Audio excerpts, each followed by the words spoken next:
हाय बच्चों, आज हम सुनेंगे घटोक ने कैसे मदद की गरीब की। एक दिन महाराजा वासुदेव सोचने लगा, हमारे राज्य में बहुत दिन हो गए कोई प्रतियोगिता नहीं हुआ है, क्यों ना इस ठंडी की मौसम में एक प्रतियोगिता रखी जाए। यह सोचकर राजा ने दरबारी को बुलाया और बोला कि जाओ गांव में ढिंढोरा मारो कि इस ठंडी की मौसम में जो कोई भी शाम 6 बजे से लेकर सुबह 6 बजे तक पानी के अंदर रह पाएगा उसे राजा की तरफ से 100 स्वर्ण मुद्राएं उपहार दी जाएगी। जब दरबारी गांव में बोलने लगा तब एक बुजुर्ग व्यक्ति सुना। बुजुर्ग व्यक्ति सोच ही रहा था कि हे भगवान, अब मैं क्या करूं? मेरी बेटी की शादी नज़दीक आ रही है और मेरे पास एक फूटी कौड़ी तक नहीं है। बेटी का शादी कैसे कराऊं?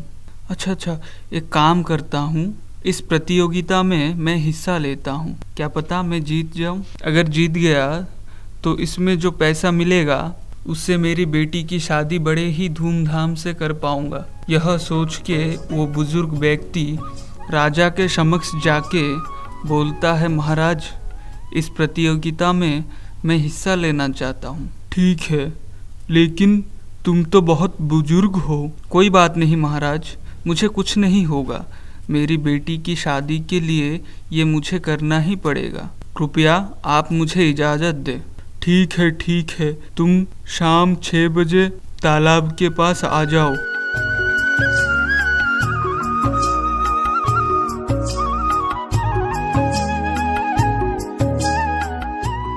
ठीक 6 बजे वो बुजुर्ग तालाब के पास आके खड़े हो गई।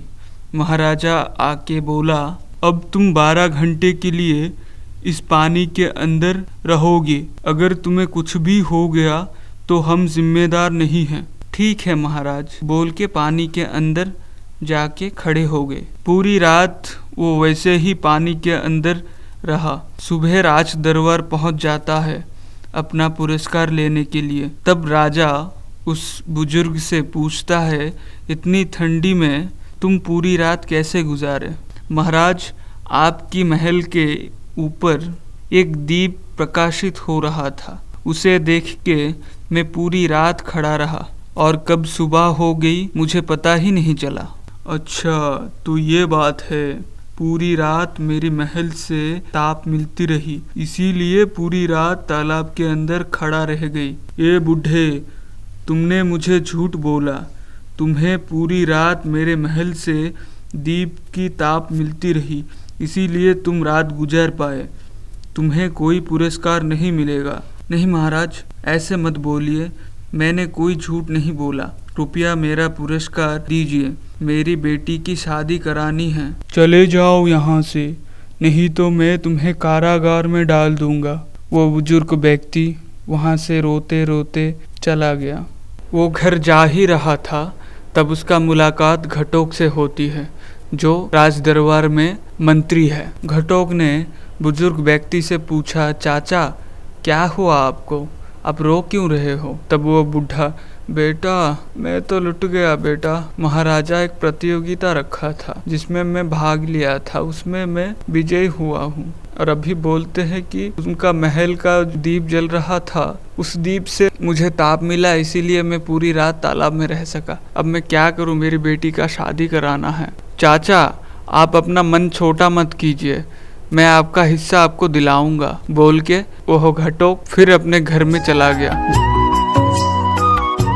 जाके नीचे आग लगा के बहुत ऊपर एक हंडी रखा और उसमें चावल पानी डाल के खाना बना रहा है। जब राज दरबार में मंत्री घटोक नहीं पहुंचता है तो राजा पूछता है, आज घटोक कहाँ चला गया? फिर बहुत देर के बाद राजा मंत्री को बोलता है, तुम जाओ घटोक को बुला के लाओ। मंत्री घटोक के पास जाता है, जाके बोलता है कि महाराजा आपको याद किया है। घटोक बोलता है, जाओ महाराजा से बोलो मैं चावल पका रहा हूँ, चावल पकने के बाद मैं आ जाऊंगा। वो प्रजा देख के पागल हो जाता है कि आग नीचे लगाया, ऊपर खाना बना रहा है। जाके महाराजा को सब बोलता है कि महाराजा वो ऐसे ऐसे खाना बना रहा है और बोल रहा है कि जब खाना बन जाएगा तब मैं आऊँगा। महाराजा बोलता है, घटोक तो पागल हो गया, चलो जाकर देखते हैं।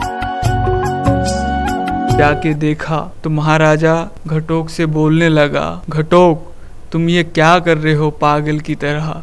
महाराजा मैं खाना बना रहा हूँ। ऐसे कैसे खाना बनाते हैं? तुम पागल हो गए, इतना दूर से इसका ताप जाएगा ऊपर। महाराजा क्षमा कीजिएगा, मैं आपको यही समझाने की कोशिश कर रहा था। वो बुजुर्ग व्यक्ति इतने दूर में तालाब में रह के आपका छोटे से दीप से ताप ले सकता है, तो मैं तो बहुत आग लगाया हूँ नीचे, इतना छोटा सा ऊपर खाना नहीं बन सकता। तब महाराजा बोला, अच्छा घटोक तुम मुझे समझाने की कोशिश कर रहे हो, समझ गया, तुम्हारा बात समझ गया।